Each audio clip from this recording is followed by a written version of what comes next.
Welcome sa Durs 2.0. Fresh at nagbabagang happenings bang hanap mo? Mga padabarkads man yan o mga trending topics? Pwes, sagutin natin yan.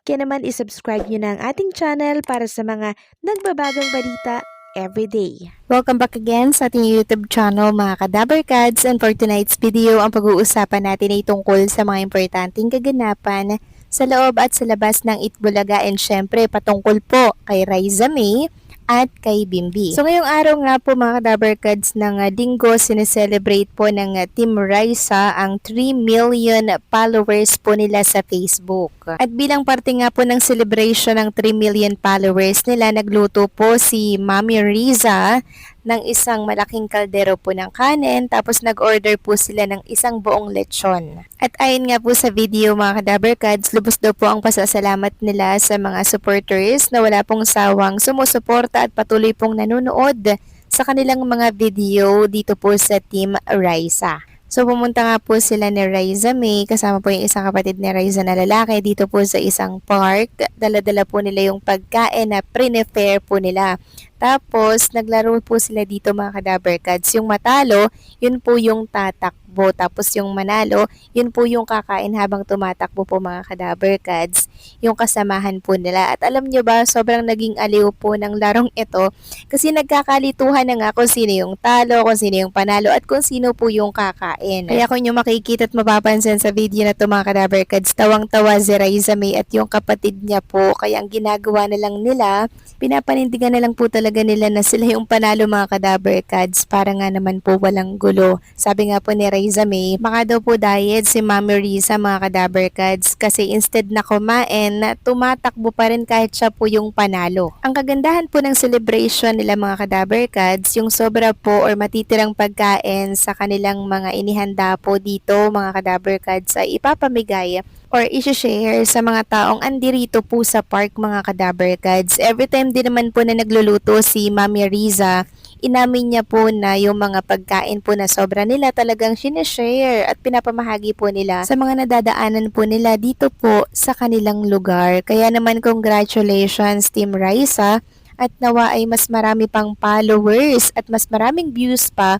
ang makuha ninyo. Dahil hindi lang kayo nakaka-inspire, nakakatulong din kayo at naging blessings sa mga taong nangangailangan. Samantalang Bimbi Aquino, meron pong post na ganito ngayong araw. Blessed Sunday to all daw po mga kadabarkads. At kanina din, naglabas po ng picture ang Itbulaga page na meron daw po tayong dapat abangan. So i-upload po nila mga kadabarkads mamayang late night yung part 2 po ng mukbang ni Raisa May and ni Bimbi. For sure marami na naman pong mapupuyat na dabarkads natin at maybe supporters kakaantay po ng video or part 2 ng mukbang ng maybe natin. Sabi nga dito, mukbang late night upload final na. At dahil nga po sa announcement na yan ng TVJ, nagwawala na po sa excitement ang mga dabarkads natin sa video na yan kasi matagal na po talaga nila yung inaantay. So talagang binibitin po nila mga kadabarkads dahil magpapaload daw muna sila mga kadabarkads. So late night na po nila yan i-upload mga kadabarkads, kaya abang-abang lang po tayo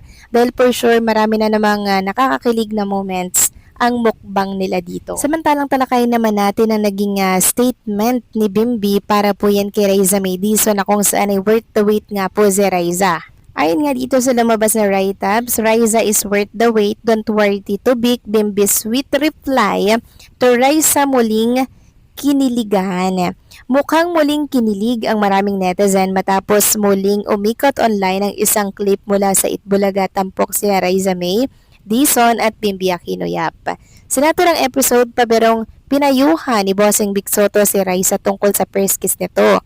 Ikaw Raisa, first kiss mo dapat mga nasa 50 ka na. Ha? Biro ni Bossing na ikinatuwa ng buong studio, pero mas lalong napaaw ang mga manonood nang biglang sumagot si Bimbi. Don't worry Tito Vic, Raisa is worth the wait. Agad namang nagtawanan at kinilig ang mga dabarkads sa tila gentleman na sagot ni Bimbi. Maraming netizens ang naaliw at nagsabing isa ito sa mga pinaka-cute at pinaka-wholesome TV moments nila. May ilan ding nagbiro na tila maagang marunong dumiskarte si Bimbi, habang ang iba naman ay natuwa sa pagiging sweet at respectful ng kanyang naging komento. Yan po talaga yung pinag-uusapan kahapon pa mga Kadaber Cards, na si Bimbi po ay willing to wait kay Raisa Madison kasi si Raisa po ang priority pa po niya ngayon ay yung kanyang pamilya, na magbigyan daw po ng maginhawang buhay kasi yung mga magulang daw po nila is tumatanda na daw mga Kadaber Cards. Sila naman daw po ay matagal pa naman daw po yung kanilang buhay, ganyan. So matagal pa yung ilalagi nila pero yung magulang po niya, talaga naman pong tumatanda na. Sobrang ano ni Raisa, may mga Kadaber Cards, no? Sobrang matured na po niyang mag-isip. Talagang iniisip niya ngayon ay yung kasiyahan, yung kaginhawahan po na maibibigay niya sa kanyang pamilya, lalo na po sa kanyang magulang. Samantalang pag-usapan naman natin ang tungkol dito sa naging live ni Bimbi at Raisa May Dizon kahapon, na kung saan ay nag-live nga po sila sa kondo nitong si Bimbi kasi pumunta po doon si Raisa May kasama po nitong si Bimbi mga Kadaber Cards. Ngayon, nagkaroon nga po sila ng live sa account po ni Jack Salvador kasi wala pong TikTok itong si Bimbi.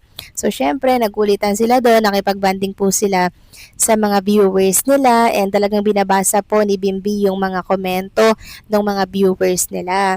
Then, may nagtanong nga po sa viewers nila na, love mo ba si Raisa May? Ganyan.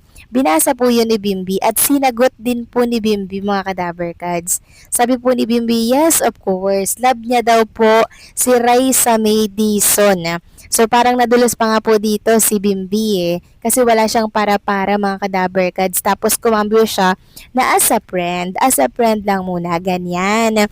Tapos narinig po ito ng handler niya ni Jack Salvador mga Kadaber Cards at binalaan po si Bimbi na mag-ingat daw po mga Kadaber Cards sa mga binibitawang salita nitong si Bimbi. Rinig ko po yun mga Kadaber Cards, napakalakas po ng sinabi ni Jack Salvador na mag-iingat-ingat ka sa mga binibitawan mong salita. Kasi alam nyo naman po sa mundo ng social media mga Kadaber Cards, diba? Ang dami po nilang masasabi doon sa sinabi ni Bimbi na love niya nga daw po si Raisa May pero biglang kabyo na as a friend kasi 13 years nga daw silang hindi po nagkita nitong si Raisa May, 13 or 12 years. Then ito nga po yung komento nila dito. Ano yung sinabi ni Papa Jack? Then may nag-comment na sabi ni Papa Jack, mag-ingat daw si Bimbi sa pagsasalita niya. Parang may secret si na Raisa at Bimbi at si Papa Jack lang ang nakakaalam. Pero nakakatuwa mga Kadaber Cards at nakakakilig nang aminin po ni Bimbi na love niya si Raisa May Dizon. Nadulas nga kaya siya dahil biglang kambyo at biglang rescue at paalala rin po si Jack Salvador. Sana po napanood nyo yun mga Kadaber Cards. So kayo ba, anong masasabi nyo po doon? Please comment down below.